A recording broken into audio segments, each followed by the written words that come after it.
Boa noite a todos. Deus esteja conosco nessa noite de frio, em que nós nos colocamos na presença de Deus e para ouvir dele aquele recado que ele tem colocado em nosso coração nessa noite. E eu queria começar, antes de fazer uma oração, eu queria primeiro ler o texto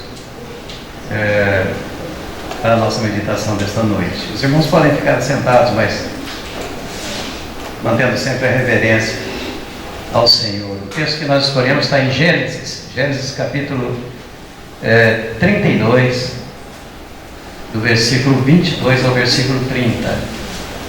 Gênesis capítulo 32, do versículo 22 a 30.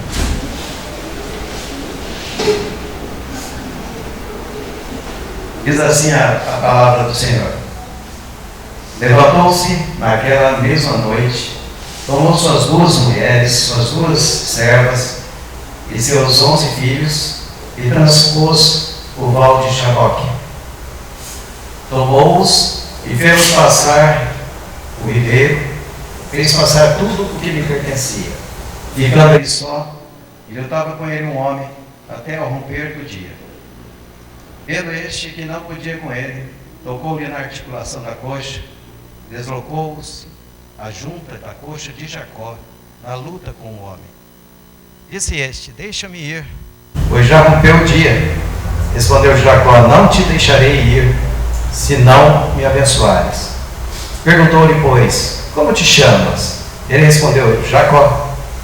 Então disse: Já te não chamarás Jacó, e sim Israel, pois como príncipe lutaste com Deus e com os homens e prevaleceste. Tornou Jacó: Diz-me, rogo-te, como te chamas? Respondeu ele: Por que me perguntas pelo meu nome? E o abençoou ali.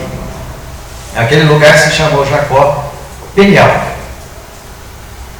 pois disse: Vi a face de Deus e a minha vida foi salva. Até aí. Vamos lá. Senhor Deus e Pai, nós te agradecemos por estarmos aqui, te agradecemos por esse momento que passamos na tua casa, porque sentimos, ó Pai, sempre a tua presença em nossas vidas e sentimos sempre o desafio, ó Pai, de estar na tua presença para buscar do teu cuidado, da tua palavra, do teu ensinamento para as nossas vidas. Que nós possamos ter no coração, ó Pai, a mente aberta para receber de ti, ó Pai, aquilo que o Senhor tem colocado nos nossos corações, e que possamos, ó Pai, praticar a tua palavra com empenho, com dedicação, estarmos sempre prontos, ó Pai, a te servir. Usa-nos, Senhor, como instrumento da tua palavra neste momento. É o que te pedimos em nome de Jesus. Amém.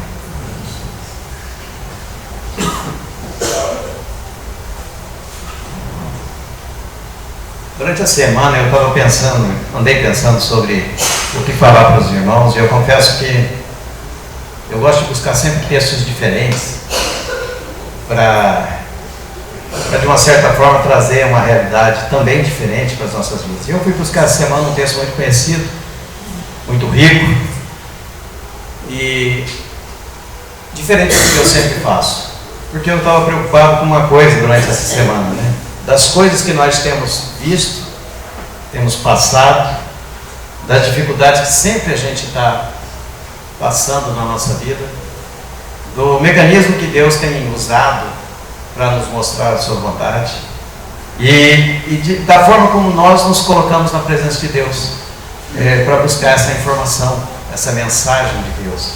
Eu tenho visto que nós temos muita dificuldade com isso, de se achar. Muitas vezes nós achamos que estamos bem na presença de Deus, que estamos sendo abençoados por Deus, mas existe ainda alguma coisa diferente, muito diferente do que só bênção, de só alegria, de só motivações. Existe algo diferente que precisa acontecer nas nossas vidas. E eu fui buscar esse texto, lendo durante a semana. Tem muita coisa nesse texto, muito rico, nessa história desse homem. Esse homem não foi por acaso que o nome dele se tornou Israel. Não foi por acaso que Deus escolheu e cumpriu através dele o mistério da sua escolha por um povo. Até então isso era só anunciado a Abraão, que teria uma grande descendência. Assim começou a história da Bíblia. E a promessa de Deus vem se renovando com Isaac, que é filho de Abraão, e agora com o neto, que é Jacó. E o texto nos fala que Deus tinha um carinho muito grande por esse menino. Embora todo mundo sabe como foi a geração desse menino. Eles tiveram, Isaac teve 2 filhos. O primeiro, o primogênito, se chamava Esaú. E o segundo filho se chamava Jacó. E ele, durante o crescimento desse menino, Deus fala lá para a mulher de Isaac, fugiu o nome agora. Ele começa falando para ela, fala assim: olha, o mais moço, o que nasceu em segundo plano, vai comandar. Ele já revela isso para ela. E a gente vê de novo as pessoas humanas querendo tomar atitude e de novo tentando consertar esse plano, porque nós vimos na história que Isaac estava à beira da morte e ele ainda não tinha decidido pelo mais moço, nem pelo mais velho. Ele ia dar primogenitura para Esaú, que era o mais velho, e de repente, numa armadilha tão bem feita, tão bem, com tanta astúcia, consegue enganar o pai, e com a participação da mãe, Jacó recebe a bênção do pai. Então eu vejo nesse homem, um homem muito comum. Se a gente ler os primeiros capítulos da Bíblia, principalmente lá perto do capítulo 25, começa a falar mais de Jacó, a gente vê que era um homem muito, muito, muito comum. E era um homem que ele tinha uma astúcia gigante, grande. Não era à toa que o seu nome se chamava suplantador, enganador, astuto. Jacó queria dizer isso. Não era à toa que as pessoas recebem seus nomes.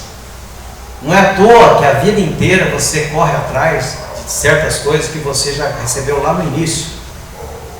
Não é à toa que as coisas vão acontecendo na sua vida. E na vida de Jacó seria um pouco diferente ainda.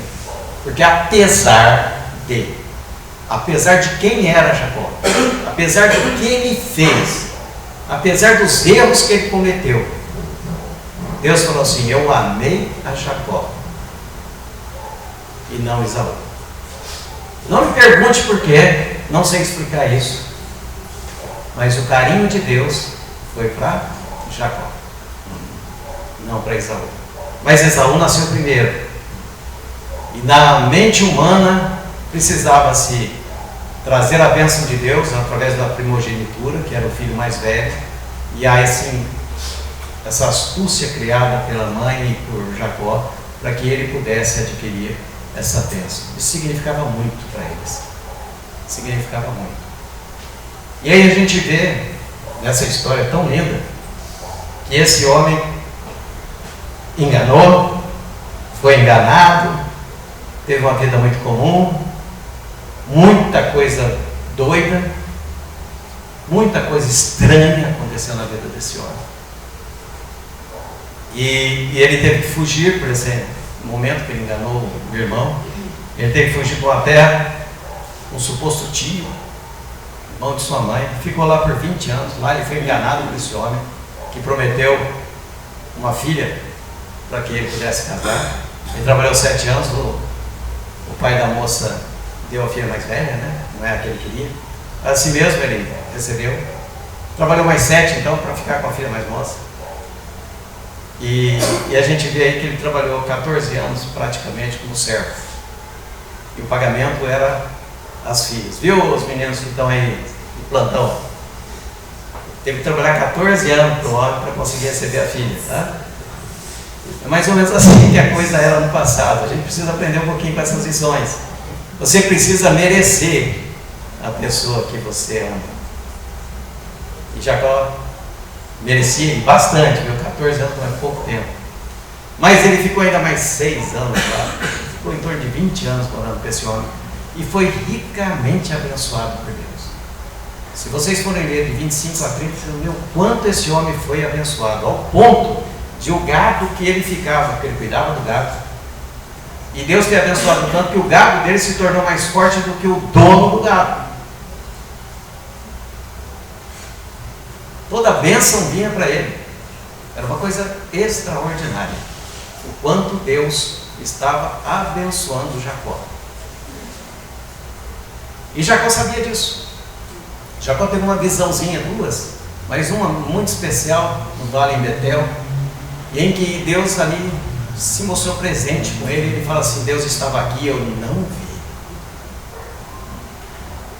E é tão diferente isso, porque a gente passa a nossa vida inteira olhando para as coisas que estão acontecendo na nossa vida, e muitas vezes Deus está ali conosco e nós não vemos. Nós vemos tanta coisa na nossa vida, mas não conseguimos entender que Deus estava ali, presente conosco. Deus estava aqui e eu não vi. Olha que expressão mais de tristeza desse homem. Sabe por quê, irmãos? Porque ele tinha tudo. Ele tinha riqueza, ele tinha poder, ele começou a ter mulheres, filhos, bênçãos de Deus, mas ele ainda não tinha visto como o pai, como o avô, Deus face a face na sua vida. E aquilo estava trazendo a ele uma angústia muito forte. Como eu disse, ele foi enganado então pelo seu sogro, né? Depois ele enganou o sogro também. Fugiu sem avisar que ia embora. Levou tudo. Todos os pertences que eram dele, que o sogro já tinha dado para ele. Ele pegou, juntou a caravana, saiu de noite, de madrugada, sem avisar o sogro. Criou um certo impasse. Tem algumas coisas ali naquele texto que é muito rico, e que tem um detalhezinho ali importante, que quando ele leva a filha mais nova, a mulher que era a filha mais nova, ela leva algumas coisas da casa do pai dela. E ela senta em cima de um camelo, alguma coisa que ela tinha lá arrumado para levar esses pertences. E ela dá uma desculpa esfarrapada para o pai, que ela não podia se levantar dali, a hora que o pai vai revistar se tinha alguma coisa, estava sendo levado alguma coisa. E o que era aquilo que ele estava levando? Era alguma coisa muito preciosa para a vida de Jacó? Ia fazer falta para ele no caminho dele? Com certeza não. Ela está levando o que a Bíblia chama de ídolos do lar. Algumas imagens, alguns motivos de adoração por algum bem conseguido, em que a pessoa vai lá e faz uma devoçãozinha e cria ali um ídolo. Ela está levando isso do pai dela. Para que levar isso? Mas a Bíblia fez questão de registrar isso. Vai dar um probleminha na nação depois. Mas a Bíblia fez questão de registrar porque as coisas que nós carregamos conosco e levamos para dentro da nossa casa. Tem muita gente que fala que não tem nada a ver, né? Não tem nada a ver. Mas aquilo que a gente leva para dentro da nossa casa, de algum momento, ela pode ser prejudicial para nossas vidas. Não que ela é maldição, mas que ela se faz maldição através da nossa infidelidade para com Deus. Mas enfim, deixamos esse comentário de lado. Guarde só que ele conseguiu fugir da presença do sogro. E nesse caminho, ele tinha um outro probleminha. O irmão, Esaú. Como é que ele ia voltar para a terra dos pais deles, onde o irmão logrado, enganado, estava? Aí ele mandou alguém na frente dar uma olhadinha como é que estava a região. E ele falou: teu irmão está vindo para o lado de cá e tem uns 400 homens com ele. Ele já imaginou, né? Imagina o que se passou na cabeça desse homem naquela noite que ele estava fugindo. Agora,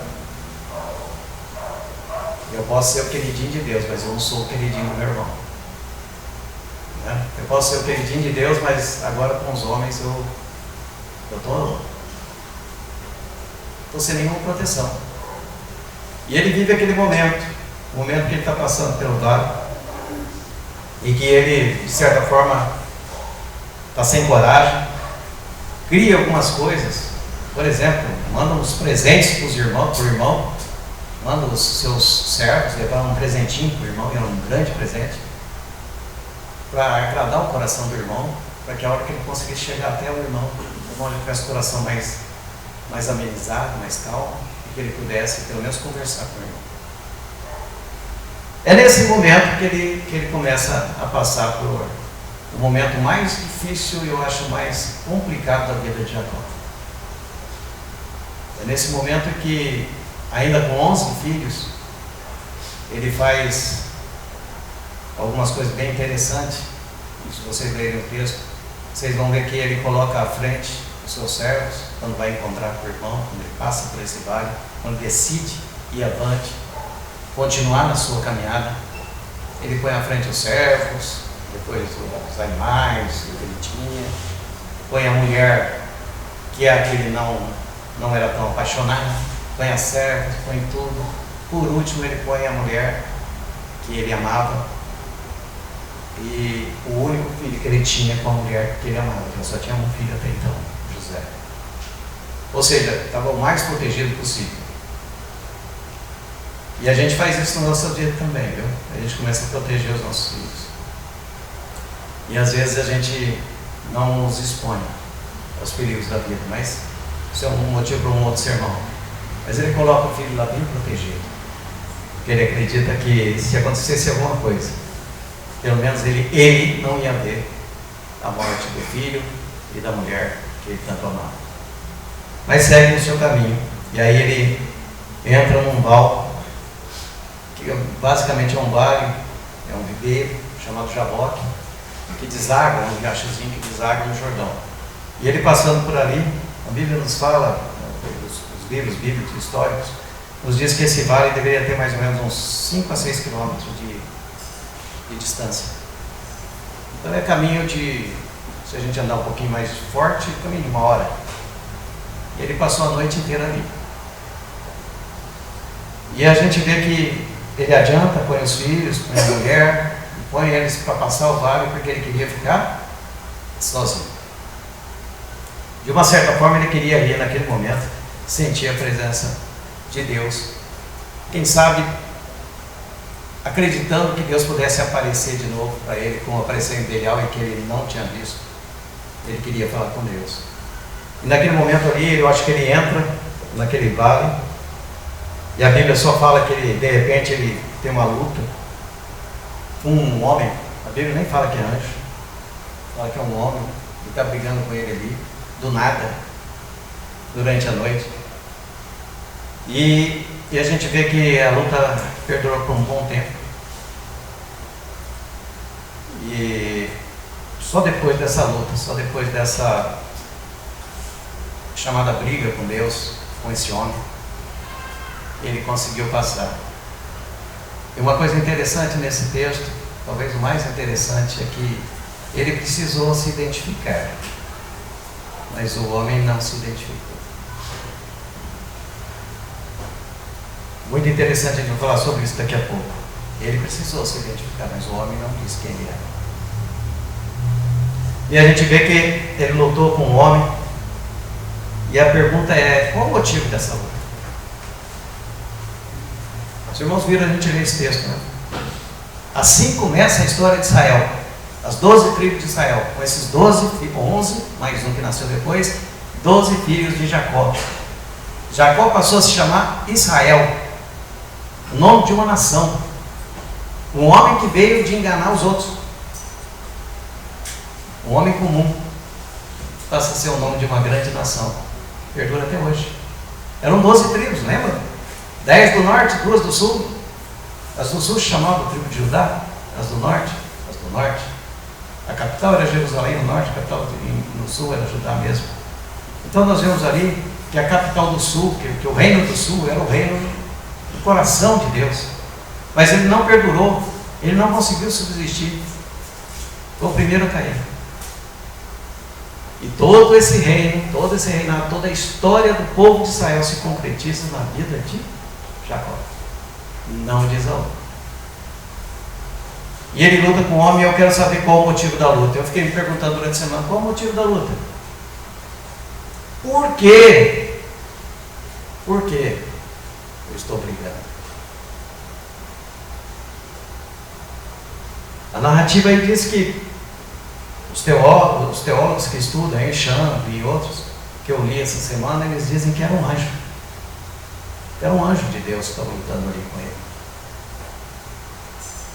E diz também que a luta não foi só uma luta corporal, não. Foi uma luta espiritual. E eu só sei que havia um motivo maior para esse conflito. Eu ainda não sei qual é. Eu tentei, lendo, descobrir por quê. O porquê da briga. O porquê da luta. Nós vemos ali que foi travada uma luta, e diz ali que foi por muito tempo, e que até o próprio Jacó saiu ferido dessa luta. Então não foi de mentira. Existiu. Houve uma briga corporal, sim. Houve um ferimento causado ali, sim. Embora eu estranhe o texto, porque a hora que ele encontrou com os familiares e continuou o seu caminho, ninguém notou que ele estava mancando. Se era um homem normal, de repente perdeu o tendão na coxa, provavelmente ele estava meio que arrastando. Estranho. O que será que aconteceu, né? O que será que aconteceu naquele momento? A Bíblia não é muito clara nesse aspecto, mas a gente pode notar o seguinte, que sempre existe uma alegoria em cima de um texto bíblico. Em Oséias, capítulo 12, verso 4 e verso 5, diz que Jacó lutou com um anjo e que ele chorou diante de Deus. E aqui o texto nos traz assim uma memória de que esse homem era escolhido de Deus. Foi Deus que criou, Deus que fez a iniciativa de trazê-lo para o Val de Jaboque. Foi Deus que deu essa iniciativa. Essa iniciativa veio de Deus, porque a Bíblia fala aqui que ele entrou em luta com o homem. O homem apareceu de onde? Do nada. Esse homem era a figura de Deus ali. É Deus iniciando o tratamento com a vida de Jacó. É Deus presente. Embora Jacó não conseguiu entender o que era que estava acontecendo. Ela aconteceu ou não aconteceu? Aconteceu. Ele se feriu, ele se machucou. Foi tocado por Deus. Mas qual o motivo da briga então? E por que essa briga durou tanto? E aí, passando o texto, nós vemos assim que Jacó estava no auge, no texto de Malaquias também, ele diz que Jacó estava no auge do seu vigor, da sua forma física. Ou seja, derrotá-lo não ia ser fácil. Era um homem forte. Vocês já imaginaram duas pessoas lutando, duas pessoas fortes lutando? Vai ser difícil de um derrubar o outro, destruir o outro, ou fazer com que o outro pare. A Bíblia está nos ensinando o seguinte, que Deus teve que tocar Jacó, porque ele era um homem de coração duro, de vigor, difícil de cair, difícil de se converter. Um homem que trazia consigo bênçãos grandiosas de Deus e que sabia que era parte dessa bênção, mas que tinha um coração difícil, um coração duro, que precisou ser ferido, precisou ser tocado por Deus de forma mais grave. E o porquê da luta é simples, é tão simples da gente entender, porque ele viveu uma vida enganosa, uma vida de enganos. Uma vida que ele viu a bênção de Deus acontecer na vida dele por várias vezes. Deus se multiplicar, ele até dizia, olha, Deus está me abençoando porque está multiplicando meu gado. Deus está me abençoando.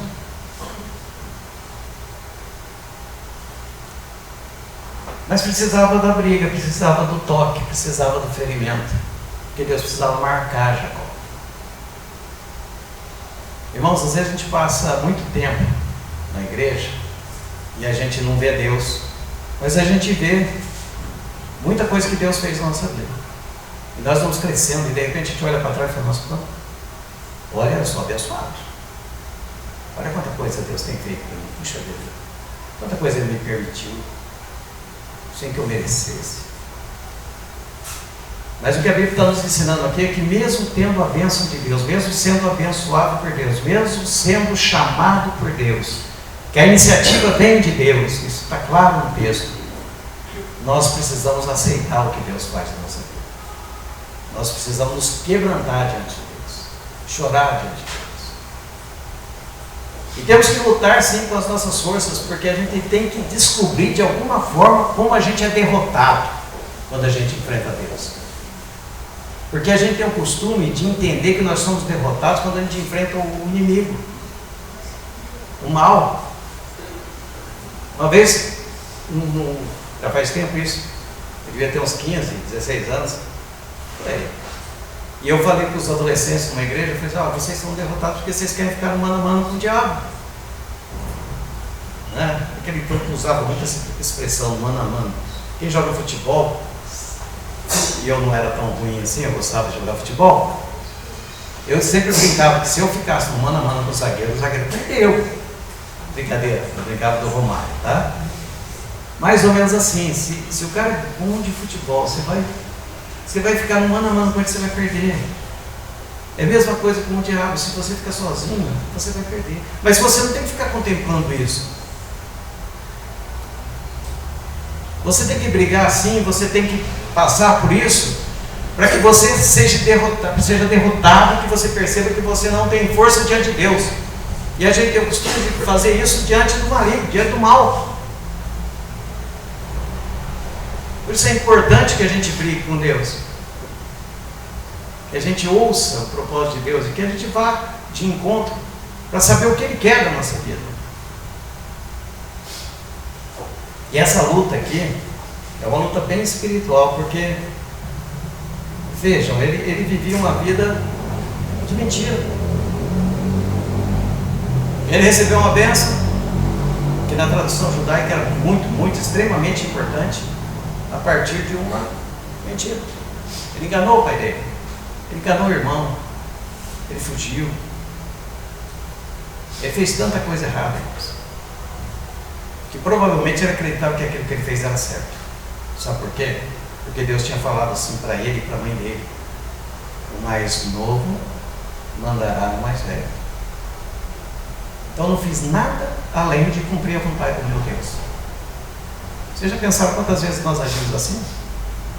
Nós acreditamos que Deus quer aquilo para a gente coloca isso na cabeça, não consulta Deus, não briga com Deus, não fala com Deus, mas é isso que Ele quer para mim, certeza. Aí eu vou e continuo fazendo e achando que eu estou certo. É mais ou menos o que está acontecendo nessa história toda aqui. Então ele precisava ser ferido, precisava ser marcado. Olha aqui, ó. Quem manda, quem determina, quem leva, quem conduz a sua vida sou eu. É o Deus falando com ele.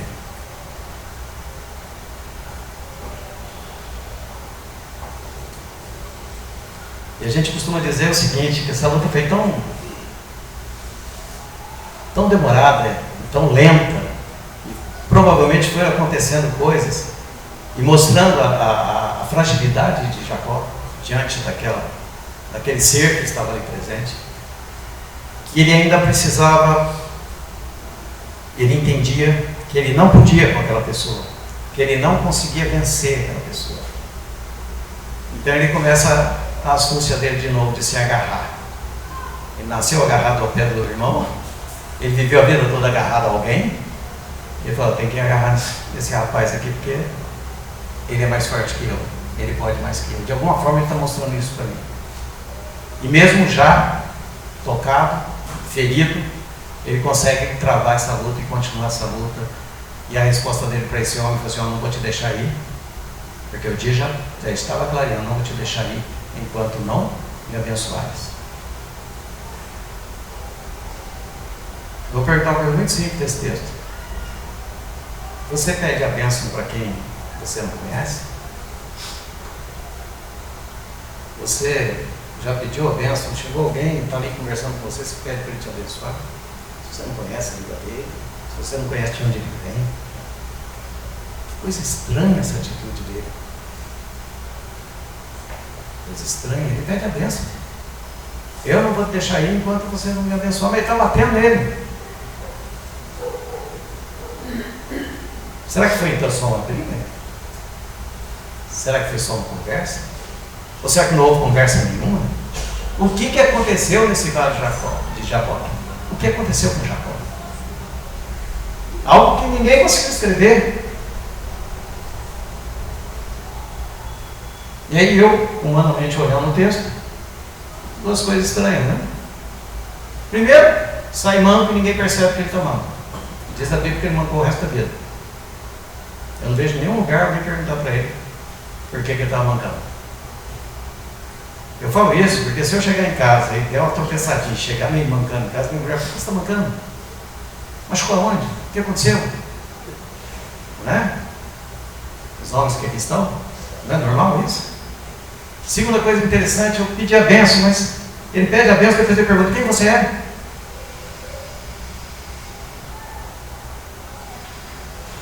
Estranho.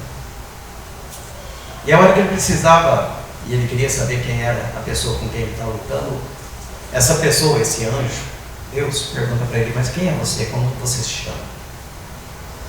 Ah, então eu não sei com quem ele está lutando, eu não sabia nem o nome de Jacó. Estou brigando com quem então? Eu sou um salteador, queria roubá-lo. Era comum nas estradas, não era? E ele pergunta para ele: mas quem é você então? E aí ele fala: meu nome é Jacó. Ele precisou declarar quem ele era. E a hora que ele pronunciou esse nome, que ele evitava de falar durante a vida dele, com certeza caiu o semblante, porque Jacó tinha um significado enganador, astuto. Pessoa que engana os outros. Ele falou: não vai chamar mais Jacó não, você vai chamar Israel. Israel quer dizer o quê? Israel quer dizer que Deus é o Deus da luta, que Deus é que governa. São as traduções do nome Israel. Aquele que luta com Deus, aquele que prevalece com Deus, é o príncipe que prevalece diante de Deus. Então, peraí, vamos entender um pouquinho o texto. De repente alguém entrou no caminho dele, começou a brigar com ele, e ele relutou bastante. Diz a Bíblia que alguém o tocou, esse homem o tocou na coxa, ele ficou manco, ficou com problema na perna, e depois ele pede para que esse homem o abençoe, que ele não vai deixar ele ir enquanto não abençoar, e depois ele pergunta qual é o nome dessa pessoa, e depois ele declara que ele é Jacó. Uma coisa muito sem razão esse texto, não? Eu li e falei assim: meu Deus, onde estão os teólogos? Aí fui procurar tudo. Ninguém comenta sobre isso. Porque ninguém sabe ao certo o que aconteceu. Mas o que eu quero dizer é o seguinte: do texto que nós vimos, ele tinha um compromisso com a família. Ele precisava voltar para a sua terra, porque já não sustentava mais a presença com o sogro. Ele tinha todos os filhos, e ele já tinha visto de Deus, a mão de Deus sobre ele, cuidando da vida dele. Ele se sentiu abençoado por Deus e declara isso. Então ele precisava do quê? Ele precisava de uma coisa que ele ainda não tinha visto, que é a declaração lá em Betel, quando ele ergue a pedra. Deus estava aqui e eu não vi. Deus está aqui e eu não vi. Deus passou pela minha vida e eu não vi. Deus andou comigo durante a minha trajetória, só que eu não vi. Deus cuidou da minha casa, cuidou dos meus filhos, me deu vitória, mas eu não vi. Imagine vocês, daqui a um tempo, chegando no final da vida, olhando para trás e olhando assim, tudo que Deus te concedeu. Olha que bacana, Deus me deu isso, Deus me deu esse presente, mas eu não vi Deus.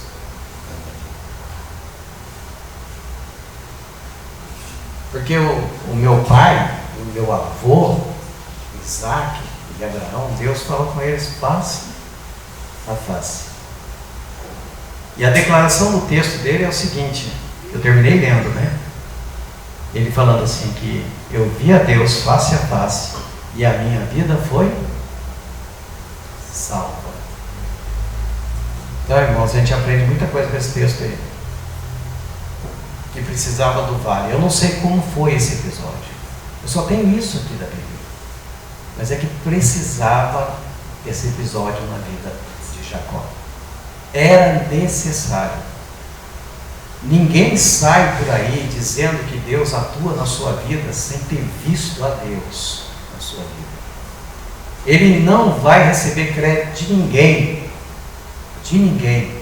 Não adianta eu falar aqui que, olha, Deus me abençoou, olha quanta coisa eu consegui, e Deus continua me abençoando, olha que coisa boa que Deus deu na minha vida, olha, Deus me livrou. Aquele momento que eu fico aqui na frente da igreja no domingo e falo assim, Deus me abençoou, louvado seja Deus porque Ele me fez isso, me fez aquilo, mas se eu não sentir a presença de Deus na minha vida, se eu não tiver passado pelo vale de Jaboque, não adianta. Você até pode ser alcançado por Deus, isso não implica em salvação, mas você vai passar pela vida sem poder dizer, eu não vi a Deus. Esse era o grande flagelo, o momento crítico da vida de Jacó. Ele poderia ter sido continuado, porque Deus era plano de Deus salvá-lo. Era plano de Deus fazer uma grande nação através dele. Sim. Isso ia acontecer de alguma maneira? Sim. Deus muda os seus planos? Não. As tribos, as 12 tribos iriam acontecer? Sim. E foi um milagre, porque Raquel, a segunda esposa, era estéril. Deus permitiu. Dizem os teólogos porque ela demorou para ter esses filhos por conta dos ídolos do lar que ela tinha carregado e que Deus não gostou. Mas de uma certa forma Deus fez com que o coração de Jacó se alegrasse, porque ele tinha uma alegria imensa por esses 2 filhos que ele tinha. Então o coração de Jacó se alegrava, mas ainda faltava mais coisa. Faltava passar pelo vale. E a declaração dele, muito clara, um pouco antes desse episódio, é: estive aqui com Deus, Deus esteve aqui e eu não.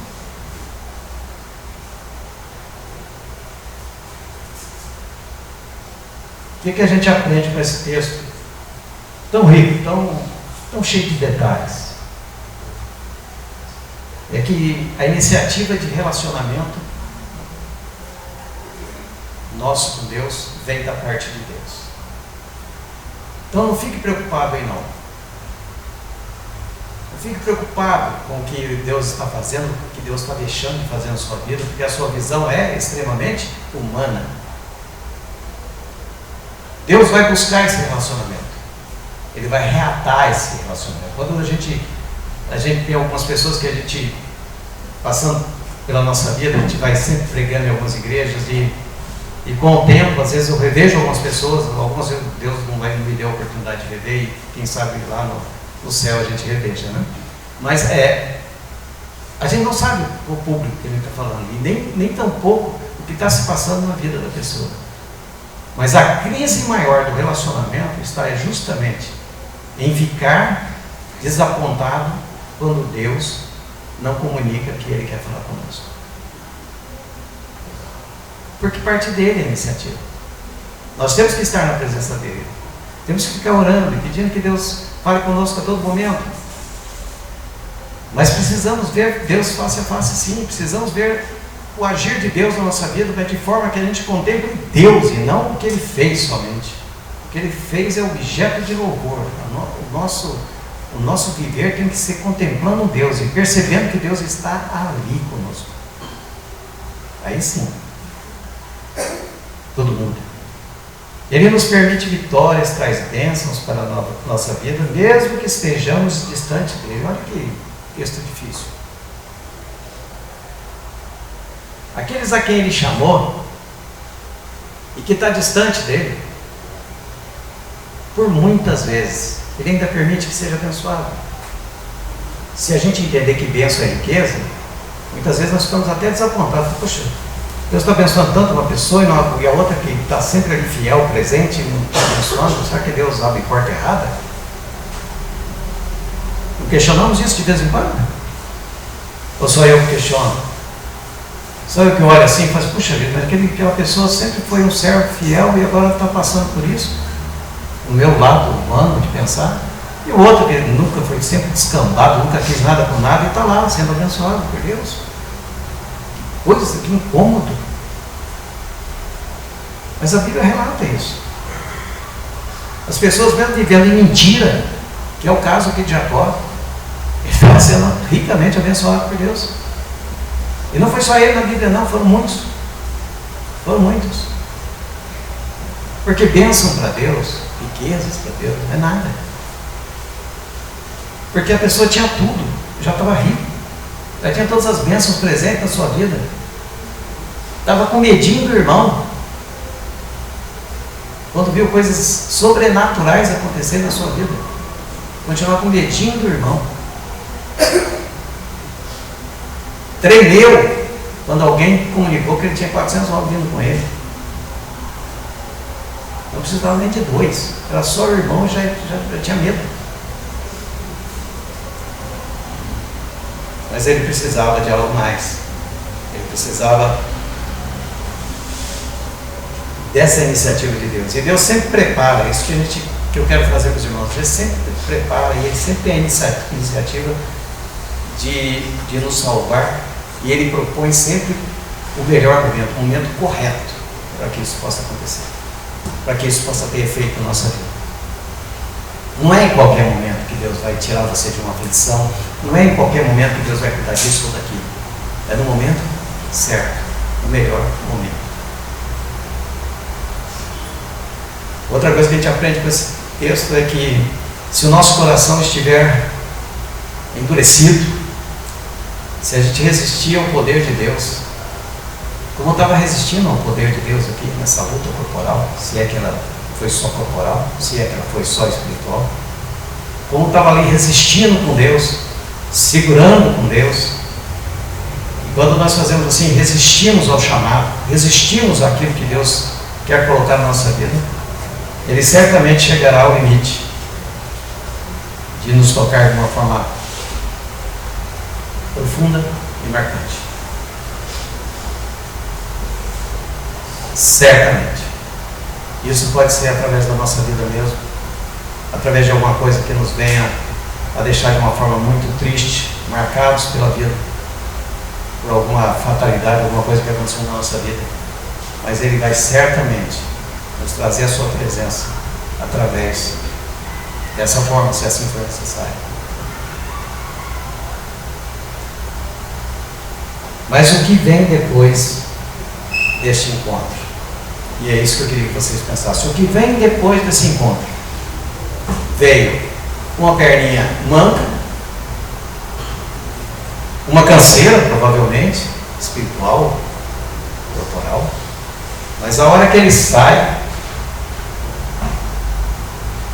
e diante desse Deus, que ele entendeu que era Deus, por isso que ele pediu a bênção, e diante de ter declarado que ele era Jacó, que ele era aquele homem que o nome dizia, um homem enganador, que vivia de mentiras, que vivia de falsidade, que lutou com aquele ser pela noite toda, e que não teve a capacidade de se ajoelhar diante desse ser, de se curvar diante desse ser, simplesmente pediu a bênção. Ele sai e ajoelha 7 vezes diante do irmão. Ainda tinha muita coisa que aprender mesmo depois do vale de Jarom. Ele ajoelha 7 vezes diante do irmão.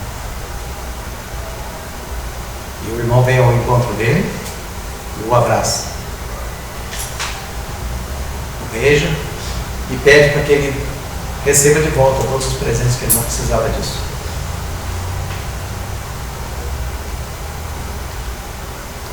A gente vê aqui a manifestação de Deus na vida de Jacó, a escolha de Deus por Jacó, mas quem teve a atitude mais próxima do coração de Deus foi o irmão. E a gente tem que aprender com isso, gente. Que muitas vezes eu fico ali pensando, eu quero ver Deus. E nesse episódio, pela pergunta dele, ainda não foi o suficiente para ele ver Deus.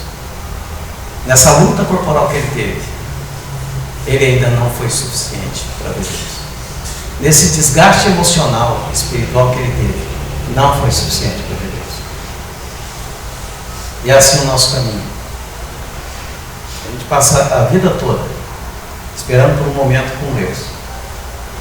Um momento em que você perceba a ação de Deus e que você sinta de verdade que existe alguma coisa ali que está te conduzindo. E quando isso acontece, muitas vezes você não percebe, você não vê. Chega ao ponto de lutar, de brigar, de passar a noite inteira se debatendo com esse ser.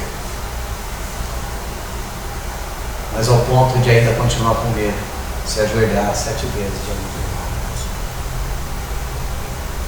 E ainda assim, Deus o protege, Deus cuida dele e vai continuar cuidando. Mesmo quando nós não fazemos a coisa certa, Ele vai continuar nos cuidando.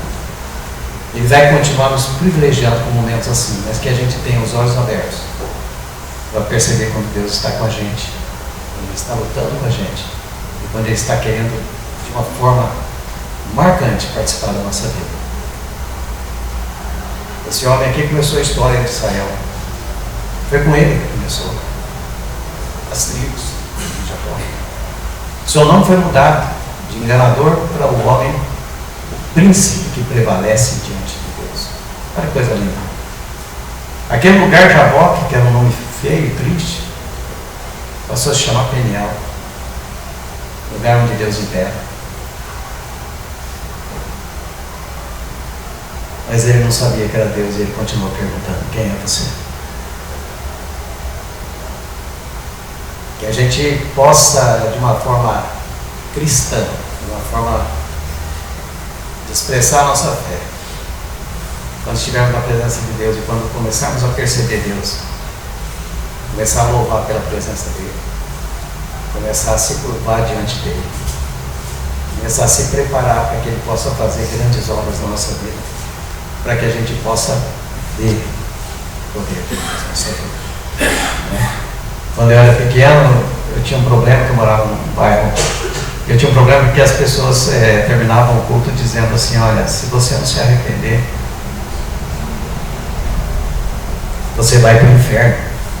Essa era a pregação de 1980. Eu vi isso muitas vezes. E eu, como criança, olhava aquilo e falei: puxa vida, como é que alguém vai se convencer disso, né? Se você não se arrepender, você vai para o inferno, mas que coisa. Você não chama ninguém. E eu fui pensando na minha adolescência, meio revoltadinho, pensando: que pobreza de espírito falar isso para alguém. É uma verdade, não é? Mas daí um dia, eu estava lendo um texto de João, a ressurreição de Lázaro, e Jesus pergunta para as irmãs assim: se vocês criam, vocês creem? E elas disseram que sim. E ele fala lá em João 11: então tu verás a glória de Deus. Nós precisamos querer ver a glória de Deus na nossa vida e através da nossa vida. Mas para isso eu tenho que ver Deus. Eu tenho que perceber Deus. Por fim, como vamos atravessar as fronteiras ou vales que a vida nos provê? Fugindo, como Jacó sempre fez? Fugindo dos problemas, fugindo da presença de Deus, fugindo de tudo? Vamos passar a resistindo ao amor de Deus? Resistindo ao chamado de Deus? Até quando? Vamos atravessar os nossos vales, as nossas fronteiras, agarrados com Deus?